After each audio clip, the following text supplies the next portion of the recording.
Good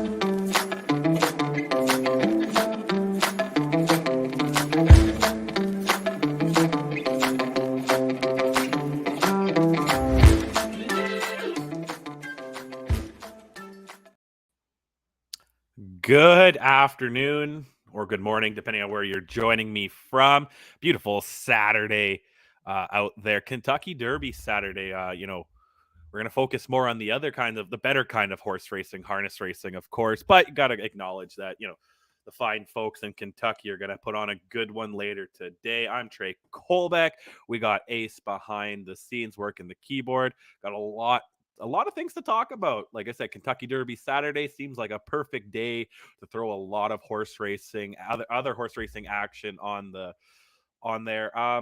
First up, we're going to talk about the Ontario Graduate Finals, which go down today, just shy of 250,000 in combined purses. We'll talk about Bella Bellini, 2022 Try of the Year will return tonight as well. We'll talk about Fraser closing weekend last night. They had two $50,000 stakes and how those all shook out. Next up after that, we got some opening days to talk about today and tomorrow across North America. We'll also talk about a preview of Century Downs Stakes finals going down today. I think the pair of 30,000 ones there. We also got some Sire Stake Mania happening in the States, Kentucky, Ohio, and Pennsylvania, all seeing some action. Pace, baby, Pace Invitational at Miami Fair. We'll also talk about the field for that. Quick look at Harness League correspondent focus. And then I get to watch my producer, Ace, hopefully lose to our guest, Grady Hachey, in Harness News Live Handicapping Challenge 2. We were supposed to have a guest today, too, as well. Unfortunately, was not able to join us, Melissa Keith. Hopefully, we'll get her on Wednesday. Ace will have to take over the show on Wednesday because I have other commitments, but that's fine. Well, that's Wednesday's show. Please tune in as well. But first, we're going to talk about the Ontario Graduate Series. They conclude tonight at Woodbine Mohawk Park. Each division going for an upwards of $80,000, total of $249,500. Adar Castle going for a sweep in the open trot division, while Silver Label favored among the pacing mares. Yes, first up on the graphic there, we got the Ontario Sire Graduate Series Finals, 4-year-old open trot. Got from the inside there, Esplosione. Number 2 is Mischievous Rose. 3, Resolute Bay. 4, Adar Castle. 5, Safe Conduct. And the 6, Duly Resolved. Real quick, we'll throw my 3 picks out there. We don't do too much handicapping on this show, but we're going to start doing a little bit more. Hard to bet against the 4, Adar Castle. If you go on HPI, they have a win percentage, smart wins percentage, 92.5% chance to win this one. The fine folks at HPI say hard to go against it. 3 straight wins, looking for the sweep. Second place, I'm going to go with Esplosione. Really don't have much else to say other than it has the rail. You never know what could happen when you have the rail. Could take the lead and hold on all the way through, coming in at 9-2 morning line odds. Could get some money on it. And for third, if I have to pick one, I'm going to go with Safe Conduct. Always want to do some Safe Conduct, and no matter what kind of work you do, just going for the name there more than anything else. 6-1 morning line odds could have some value at it come post time. So that's the first one. Let's slide on to the next one here. We got the pacing mares final here. Field of 10. You got in the 1 hole, In the Mood. The 2, Into the Mystic Moon. 3, Silver Label. 4, Speaker Nancy. 5, DeWitt for Josie. 6, Raptors 1. 7, I Love on Gate. 8 is Got the Gold. 9 is Velvet Stinger. And 10, Gouda 1. Big field of 10 here. Again, my top 3. I got to go with the 1, Silver Label. Again, the HPI smart choice percentages give her a 75% chance of winning. 2 straight wins heading into this final. Heavy morning line favorite at 6-5. For second, I'm going to go with Raptors 1. Again, you can't go against a name like that. I'm still buzzing from the 2019 Raptors championship. Maybe this mare can get her own championship tonight. And where is Kawhi now anyway? So Raptors didn't need him. And for third, we're going to go with Into the Mystic Moon. Gets the 2-hole. Could use that for an advantage. A pair of second place finishes leading into this one could make for a good upset. Minor upset, but a good upset nonetheless. Going to the third next final here. It's the Ontario 4-year-olds Open pace. Field of 7. You got on the inside Dream Fair Arnie B. And then number 2 on top Rain Man. 3 Cold Creek Queso. 4 is Colby Two Step. 5 is Magical Arthur. 6 is Kamara Moment, and 7 Ron. What a name, just Ron. My top 3 picks for this one. Got to go with the my first choice here is Cold Creek Queso. 2 straight wins heading into this one. Coming into the final hot, 65% chance of winning according to the Smarts win percentage. Has again kind of been the dominant one in this series. For second, I'm going to go with Kamara Moment. Won his last start. McNair will be definitely looking to make it 2 in a row. Does come from kind of the outside, but 6-hole ain't that bad at Mohawk. And for third, I'm going to throw on top Rayman. Again, no idea why, just kind of like the name. Makes me think of Dustin Hoffman. He was pretty good in Meet the Fockers. So that's going down at Mohawk there. And just across the border, Bella Bellini, the Dan Patch Trotter of the Year of 2022. There she is. Look at that beautiful horse. 2022 Dan Patch Trotter of the Year makes her seasonal debut tonight at the Meadowlands. She's the daughter of bar hopping, earned more than $1 million last year with multiple Grand Circuit wins, including the Breeders' Crown. She's a double millionaire at 5. Starts her season in the Miss Versatility first leg, going down at the Big M tonight, which is in race 2, which is way later. That should be just after the Derby itself. So make sure you check that out. If you haven't lost all your money yet at Churchill and you want to keep it going, but let's go back to the West Coast here. Little season ending here. The spring meet ended at Fraser Downs. Couple of $50,000 stakes. So let's look at those. Surprise, surprise. Not really surprise. Brandon Campbell and Jim Marino swept them both. Campbell as the driver, Marino as the trainer. So up first was the Penny Bath Memorial for 3-year-old fillies. Side piece. The Jim Marino entry with Brandon Campbell in the bike, 1 in 154 and 2, 28 and 3 closing quarter.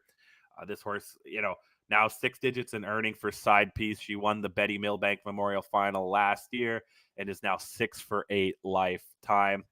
Real hard, probably one of the top horses out there at Fraser. Second was Stonebridge Jade. Third was Custard or Nothing. 4 was Centerpiece, and 5 Heart of the Dragon. And then the last race of the night at Fraser, thank goodness they started a little earlier last night, so it wasn't as late as normal. Still pretty late for the East Coasters, but not as late as normal, was the Keith Linton Memorial for 3-year-old colts and geldings, and it finished off with Domi winning in 153 and 3, 29-second flat final quarter. Brandon Campbell in the bike, like I mentioned earlier. Jim Marino trained entry. 5th win of the season for Domi and a new lifetime mark of 153 and 3. He's now won 6 of 19 career starts for $65,905 in earnings. Campbell wins driver's title with more than double the wins of second place Kelly Hort. Kelly didn't have himself a bad year either until he was unfortunately sidelined. So Campbell continues the tear. He will focus now more probably on Century Downs and Century Mile when that gets started in the fall. So we'll keep an eye on what Brandon and everyone's doing out there as well. A few tracks opening up this weekend. Like I said, Kentucky Derby Saturday, Kentucky Derby weekend, a perfect day to open some things up. You got Charlottetown Driving Park starts today at 5 p.m. Eastern, 6 local Atlantic time. Pick 5 starts race 1. I'll be all over that as well. Tioga Downs starts 5:15 Eastern. It says 5:14 on HPI. It's giving me the MLB MLB start times, like first pitch 6:07. But yeah, 5:15. I'm sure you won't miss it at 5:15. You also have Hiawatha Horse Park today at 5:30 Eastern. And don't forget tomorrow, Truro Raceway, 1 p.m. Atlantic, 12 Eastern. Really excited for that one. What Mel and Grady are going to do on the broadcast team and everything that's been going on there. Looking really excited for that one.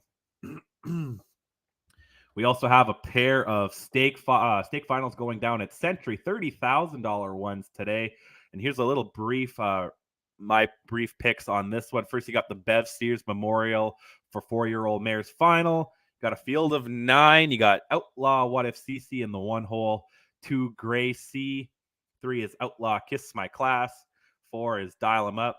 5 Eyes on the Prize. 6 Rising Star. 7 Let's Go to Vegas. 8 Cozy Up. And 9 Suellen Hanover. Here's my top 3 picks for this one. Got to go with Grace C coming out of the 2-hole. Nathan Sobey trained and driven. 11 lifetime starts, 8 wins, 3 seconds. Never finished worse than second in her life. Has a lifetime mark of 155-2, which was earned a few weeks ago at Fraser Downs. And Fraser Downs, very similar length of track to Century Downs. Technically different, but very similar. So she could probably have a similar time there today as well. For a second, I'm going to go with Cozy Up. Cozy Up will have Brandon Campbell, who we just talked about in the bike, had the fastest elimination mile time of 155 flat, which was also her new lifetime mark. Gets Campbell, but gets post position 8, so has to come from the far outside at Century Downs. Only has 5 wins and 39 starts, but could find a way in this one. To round out my top 3, I got Outlaw What If CC gets the rail, could use it to her advantage in the elimination. She did have the rail and led the race for most of the way until Cozy Up passed down the stretch. Maybe she could hold on this time. Maybe Cozy Up and Grace C will burn out some energy and she could sneak out the win. Lifetime mark of 154 flat at Fraser, and like I said, similar track size to Century Downs, so could play well, could have a price if the bettors overbet on Grace C and Cozy Up. And then the next finals they have is the Ed Tracy Memorial for Colts and Geldings. They got a field of 9 with an also eligible sitting in the wings.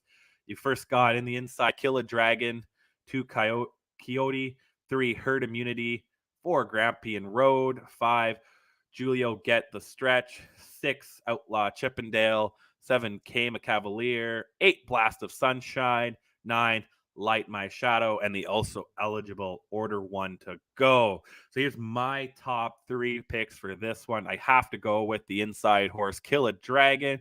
Gonna be super chalky as heck. 7 starts in 2023, 4 wins in 3 seconds. Hard to beat this year. Earned a new lifetime mark of 153-4 in the eliminations. Like I said, has the rail, has Brandon Campbell. Hard to go against this one. Gonna be bet into the ground. Absolutely bet into the ground for sure in this one. For second, I'm going to go with Blast of Sunshine. Coming from the 8-hole, does have 4 straight wins before the elimination last week. Did finish 3rd in the eliminations. I'm going to give some love to Phil Giesbrecht. I think he's going to get it done. Manitoba boy from St. Malo's finest, racing out in Century Downs. Hopefully, maybe could make the upset on Brandon Campbell. Not a huge upset again, but could be the upset. And for third, I'm going to go with Coyote. I'm going to say it's Coyote. Coming out of the post position 2. Finished second in the elimination. Beating out Blast of Sunshine. 4 wins, 5 seconds, and a third, and 10 starts this year. Quick math. Yeah, never finished worse than 3rd, according to that math. Has been killing it at Cal Expo, but now we'll be making his second start in Calgary of the year, coming in at 6-1 morning line odds. Maybe sprinkle a little money on him, and that could get you a 15 pack if he is able to win. So that's kind of what's going down there at Century Downs. Just a quick note, like I said earlier, a lot of Sire Stakes action kicking off. You got Kentucky, Pennsylvania, and Ohio Stakes all are in action this weekend. The Pennsylvania Sire Stakes has 3 divisions for 3-year-old colts and geldings at the Meadows. Defending champion Fulton begins his campaign there in race 10. Then down to Kentucky. You know, not just the Derby going on. You got Oak Groves will feature 4 $50,000 divisions for 4-year-old mares in the Kentucky Sire Stakes. Miami Valley also has 8 total divisions in the Ohio Sire Stakes. 4 fields of 3-year-old fillies and 4 of 3-year-old males will begin their 2023 Ohio Sire Stakes campaigns, which will stick to Miami Valley. Mentioned it earlier. Miami Valley will also be hosting the first Pacey the Wizard Midland Invitational in memory of Pacey Midland. Midland known for his signature phrase, "Pace, baby, pace," which of course was a fixture at Miami Valley. He sadly passed away earlier this year. He's remembered for his passion for the sport and the energy he brought to all his work. Um, yeah, and this is the field for that. We got a full field of 9. You got Chase H. Hanover getting the rail. 2 is Bernie. 3, Ideal Some Magic A. 4, Ruthless Hanover. 5, Let It Ride NL. 6 is This Is the Plan. 7, Lose Perlman. 8, Hemsworth N. And H, Little Rocket Man. This race will contain some several top contenders from last year's Grand Circuit and of course Borgata Series earlier this year. This is the first edition of the Pacey, the Wizard Midland Memorial Invitational. So definitely we'll be keeping an eye on that. You know what? You want more great news from all over the world? Make sure you check out harnesslink.com so you can check out the great correspondents like myself, probably the best. Ace is okay too. We got other great people like John Barry, Kim Rinker, Steve Wolf, Terry Gaines, Bruce Stewart, Thomas Hicks, not Tim Hicks, Thomas Hicks, and many more that Brad Reed, and even more than that. So John Barry, wrote a birthday article on a Canadian legend, so make sure you check that out. Kim Rinker wrote on the retirement of Chris Sabra. Lisa Harkema dove into the pedigree of Irish standout Harry Nose. Nikki Barnsdale finally got some work done and did nice little Pinto power at Flamborough Downs. Really love seeing that horse there. That was cool to see. Check out Nick's piece on that. Myself, I had another installment of my 2 cents. So if you care about what I have to think, go check that out. And I gave another little preview for the Century Down Stakes, which are going on today. Terry Gage reported on a tremendous save after the bit breaks in a race. He also wrote about the prominent pacing for Pink program and its progress this year. Oh man, you know it's summer. There's a mosquito in my face. Okay. We also got Bruce Stewart and Brad Reed teamed up for the superb New Zealand coverage this weekend, including Anything Goes winning the Uncut Gems. And Thomas Hicks shared the story of a 144-1 long shot winning the Bordeaux. So, and that and many more great, amazing stories at harnesslink.com. There's truly 24 hours worth of news there. Stuff coming up from all around the world. Always great to see. And now, last but certainly not least, we got Harness News Live Handicapping 2. So we're going to transition over to that, where Barnsdale versus Hachey. Time for Harness News Live Handicapping Challenge 2, Barnsdale versus Hachey. Ace unfortunately beat me last time, so now we have the new opponent coming in. Thank you, Grady, for joining us. We know you're a busy guy. So yeah, we're going to let Ace go first, but real quick recap of the rules. You have $75 hypothetically to bet. Yes, hypothetically, because Grady's under 18. You have to make a minimal of 3 wagers, and whoever wins the most will be crowned the undisputed champion. So let's kick it off first with Ace. Let's see here. Let's get your picks up. There we go. So again, I took more of a big swing approach like I did against Trey, which obviously worked. Thanks for that, Trey. They don't suck worse than you at handicapping, though, apparently. But anyways, let's get into it. So race 1, just like I did in HNL HC1, I've gone with a pick 5. So I singled the one in the opener, and that's kind of my anchor to the ticket, because when you get a single that you really like, it makes sense. And this one isn't even the morning line chalk. I went with Time All Charmer in the opener because he has the rail. Bernard McCallum is a very strong driver and trainer over at Truro. Grady can correct me if I'm wrong, but I think I'm correct. Yeah, He right. finished off last season on a high with 2 big wins, and then he qualified in 202, which is more than a second faster than the next fastest qualifier of any horse. Looks definitely like the sharpest horse coming into this, and closed off last season good. So obviously they figured something out with this gelding, who went 0 for 24 in the other part of the season.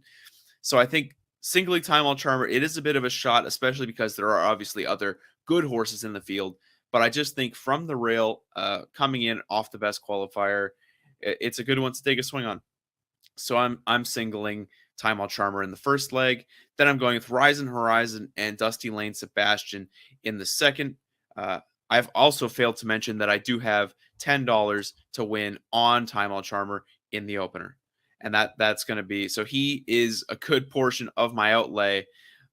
He has resting on him a total of $46, so more than half the total wager of this competition is resting on him winning the first race.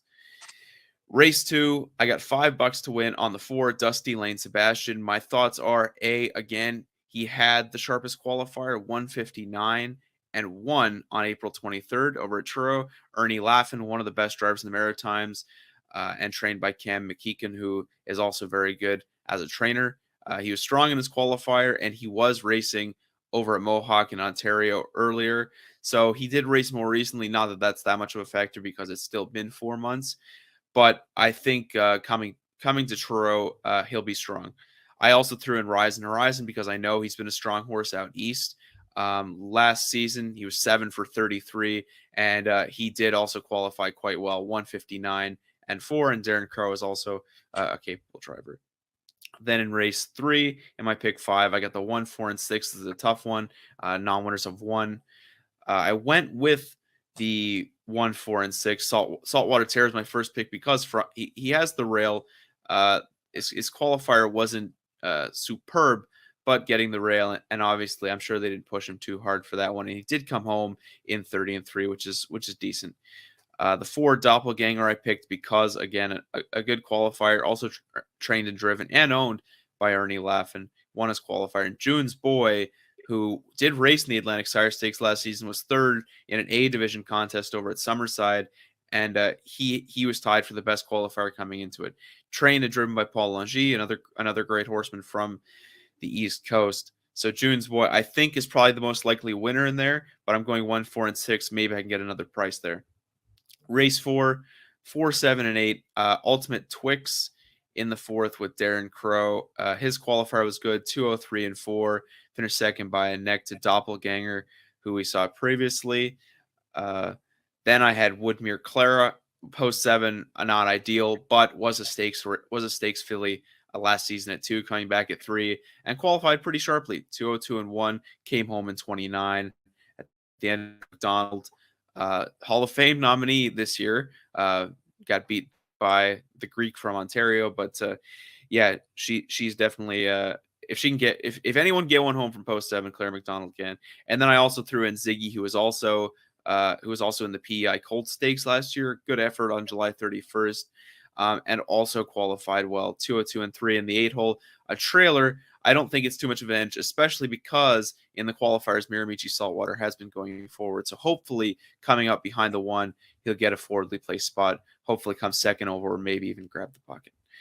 Then in the 5th, another single race wager in this leg to close out the pick 5. I have $5 to win.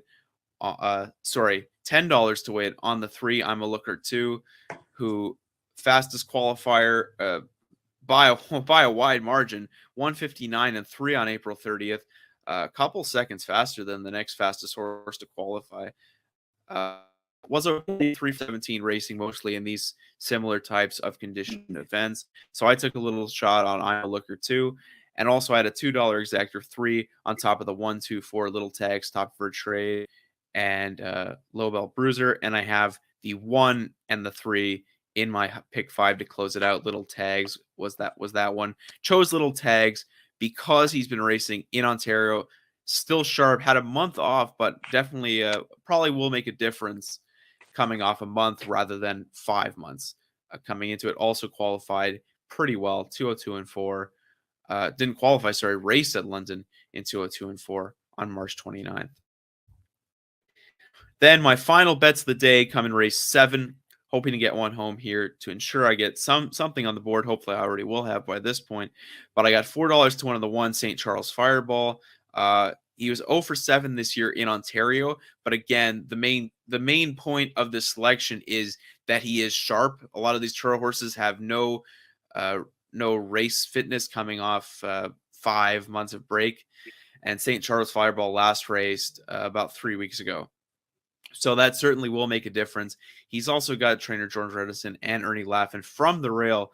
I think this is a decent play, especially with 5 to 1 morning line odds. And then I also boxed him and the other horse coming from Ontario, Vino Louis, who qualified quite well, 159 and 4 in his qualifier at Truro. He last raced in Ontario in March. Wasn't having the greatest season either. He was 2 for 8, but again, better fitness, and hopefully will be able to beat these Truro types as Trey, the sore loser, Trey Colbeck, throws up another Bill Suck sign, but they actually don't. So there's my swing. Hopefully I can beat Grady on his home track. There's my inbuilt excuse. If I lose, of course, Grady, he knows this track inside out. He knows these horses.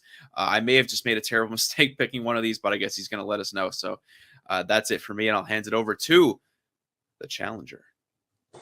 All right, well, it's not necessarily my home track, my home jurisdiction per se, so I do know the track very well. Now, in my opinion, Nick, you were way off on your selections. As an East Coaster, I definitely do not agree with them. So looking at here, my first one will be the pick 5, the 20-cent base as part of the pick 5 with the new low 12% takeout, lowest in Canada. And in the first leg, I went with the 1 and 3. Time Will Charmer, I thought closed up last season very strong there with 2 back-to-back wins in December. Hooker McCollum, as they call him, is a very respected trainer and driver down here. And I just think that this horse from the rail, he did look good in his qualifier where he finished second in 2-2 with a closing quarter of 28 and 4. And I think he might be a bit of value because of last year only having 2 wins on 26 starts and 1/3 to go along with that. But I do think he has turned a corner into his 4-year-old year. For my other one in the pick 5 and also at the bottom of a $10 exacta is the 3 Sunny Billion. This horse is quite familiar with Truro. He's been here for about 3 years now. Wink McCollum is the trainer. Darren Crow is the driver, knows the horse very well, has driven him quite a bit. He did qualify twice. On April 23rd, he qualified where he finished second in 201 and 4 with a closing quarter of 30 and 2. Last time out on April 30th, he was third in 203 and 2, 31 seconds. He ran into some traffic trouble and came up the inside late to get it. So I do have the 1-3 in my first leg of the pick 5 and also for a $10 exacta. In race number 2, for my pick 5 choices as well as a $10 tri-actor. In this one, I have in my pick 5, I picked 2 numbers. That is the 3 and the 6. The 3 being Rising Horizon and the 6 being Booyah. The 3 Rising Horizon in here is another one from the Wink McCollum barn, and Darren Crow will drive. Was very good last year. Took a record of 156 and 3, which is his lifetime mark here. This son of Vertical Horizon. Coming into this one looking very good. He qualified 4th in 159 and 4 with a closing panel of a sharp 28 and 2. He did close out last year with a win down on November 6th. So didn't necessarily close out last year, but it was one of his last starts. That one was in 158 and 3. He does have a mile chart in 55 down his lines as well.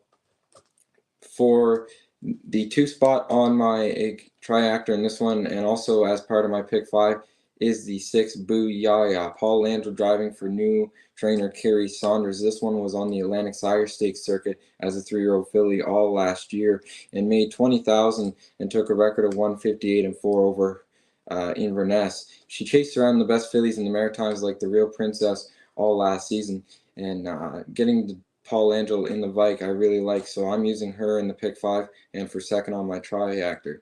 And at the bottom of the try in this one, I did go with the 1 E.R. Quinn. He's shown 2 good qualifiers. The first one was a winner in 2 minutes and 2/5 off the front. The second one he tripped out all the way, sat second in 159 and 4. He does like the front end. He's notorious for that, and so I think that from the rail he'll be able to be on the front or near the front, so I put him at the bottom of a $10 try. That is one. In the third leg of the pick 5 in race number 3, I have the 6 June's Boy. I decided to single this one in here. He's a son of Pang Shui, who, for those of you who don't live in Atlantic Canada, he's a very accomplished Atlantic Canadian sire. And last year, this horse, he showed decent miles there. Maybe he ran into a bit of problems. They gave him a break. Only raced up until July 22nd here, June's Boy. But he did race in some Atlantic Sire Stakes divisions where he picked up a third in one of them. He qualified good in 202 and 4 with a closing quarter of 28 and 2. So I'm expecting him to maybe be in the Atlantic Sire Stakes again this year and follow the stake circuit. So I have my eye on him, and I am going to use him as a single in the pick 5. In race number 4, I have a $10 exact. I was reading something incorrectly there. And also my pick 5, fourth leg. In the pick 5, I have the 7 and the 5. The 7, Woodmere Claire, I'll talk about first for Claire McDonald, very well-respected horsewoman in Atlantic Canada. She trains and drives. This one last year was a nice filly. In her last start last season on October 10th, she was a winner by 10 lengths in 157 flat. She certainly has a lot of speed, so I am going to use her.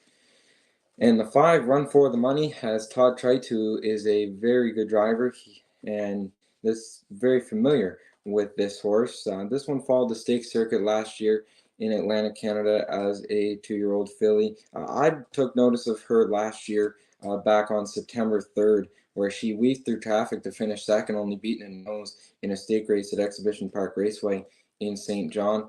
That's when I took notice of her, so I'm very excited to see how she'll come back this year. And so I'm really looking forward to that.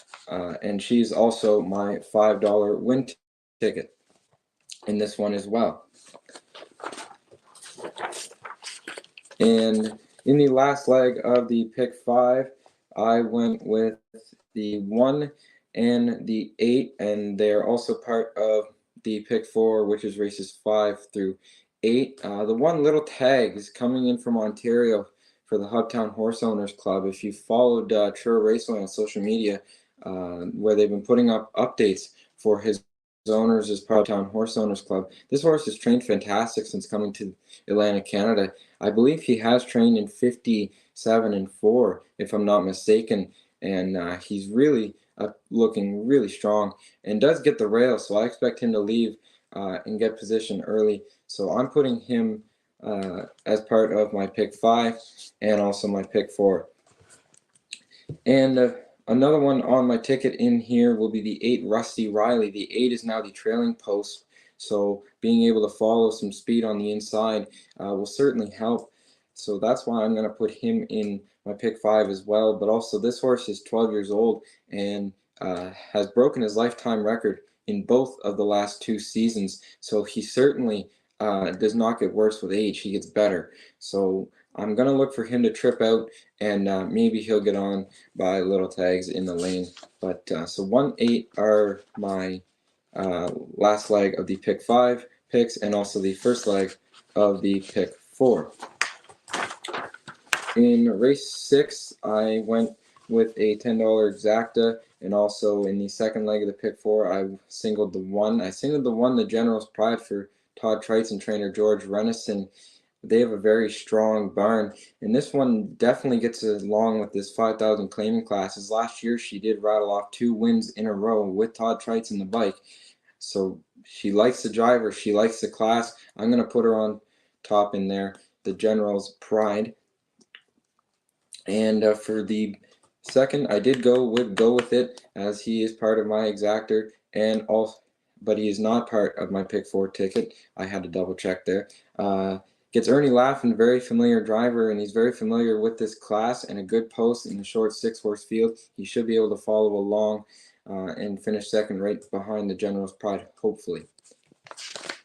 In race number 7, I do have a $5 Triactor 672, and I also do have the 6 singled in my pick 4, and here that 6 being Batter Up Hanover, who I put on top for trainer driver Paul Langell. This 5-year-old son of Betting Line does have a ton of speed. He followed around the Atlantic Invitational circuit last year, where he put up some strong miles. He does have a win down there on his lines on October 30th in 152.4 right here at Truro. So I'm expecting him to come out this year with a lot of speed. He qualified very strong in 158, where he came from the back with a closing quarter of 27.1. I like him on top there. That is the 6 Batter Up Hanover. For second, I went with the 7 American Risk. He was last year's Truro Raceway Horse of the Year for trainer George Renison and driver Todd Trites. He won his qualifier in 158.3 with a closing quarter of 28.1. Last year in 27 starts was 11, 4, and 7 with 24,000 made, which is sort of a hard thing to do in Atlantic Canada to make that much money. And at the bottom of the Triactor in here, I went with the 2 Big Engine. He does like it on the front. He gets post position 2, has a lot of gate speed.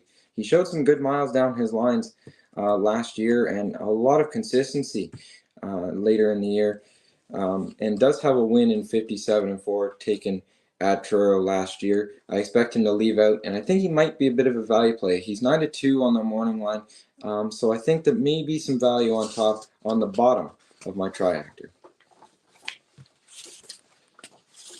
And in the last leg of the pick 4, I went with the 3 and the 5, the 3 being the Midnight Train, this 3-year-old son of, he's watching for trainer Darren Crow and owner driver Paul Treves. Last year, 9 starts, 3 wins, 1 second, and a record of 158.1. He qualified very strong, so I like him as part of the pick 4. And I also did go with the mare Slightly Twisted at a post 5 for trainer Paul Langell. She had a solid year last year. To me, she has the best speed figures in the race, so I used her as well. So those are my bets to hopefully take down the reigning champ. All right, I'll come back now, so I don't interrupt you. Sorry about that. Yeah, wow, some good trash talking at the start there. I like that. Yeah, I see you went a little bit. You spread out a little bit more than me. You also left 80 cents on the table, so hopefully that'll translate into some advantage. But yeah, well, I'm looking forward to it, and I think yeah, I think you did point out some things that I might have missed, but you know, I'm still pretty confident with my picks, and I think you leaving out the Ontario horse and me picking them exclusively in the 7th race is pretty funny. Maybe a little bit biased there from me, because yeah, you did. There were some good East Coast horses in there, but yeah. So tomorrow, Saturday, May 6th, we're gonna see who is the next HNL HC champion, and Sunday, May 7th. Sunday, May 7th. My apologies. Yes, it's for the May 6th show. Yeah, got it mixed up there. Sunday, May 7th, Truro Raceway's opening day, and we'll see who is the new HNL HC champion. Thank you again, Grady, for coming on. And no problem. Thanks for having me on. Best of luck. Yeah, thanks a lot. And Thank good you. luck on the season. Thank you. Bye-bye. Awesome. Yeah, good picks there by both Ace and Grady. Very excited to see how that goes down. Make sure if you want to follow along, I'll have updates all throughout the day, just like I did last time. Tomorrow, I believe 11 or 12 p.m. Eastern time or 1 p.m. Atlantic. Get my time zones mixed up. That's 11 a.m. for me here in Manitoba. So a lot going on this weekend. We've all talked about it. really excited to see how the handicapping thing goes down. Don't forget, follow me at Trey Harness Linked on Twitter. Make sure you follow Ace. What's his Twitter handle right here? It is at Ace Barnsdale. I should know that by heart. I'm sorry. Keep it locked in. We'll be back here on Wednesday. I'll be gone, but Ace will guide you through, and hopefully we'll have Melissa Keith with us that day. And we'll also be back hopefully next Saturday with a whole other things. Wednesday show 2 p.m. Eastern. And of course, Saturday we'll try to be back at 11 a.m. Eastern next Saturday. It's on behalf of myself, Trey Colbeck, Ace, and everyone at Harness Link. We'll see you next time. Bye-bye.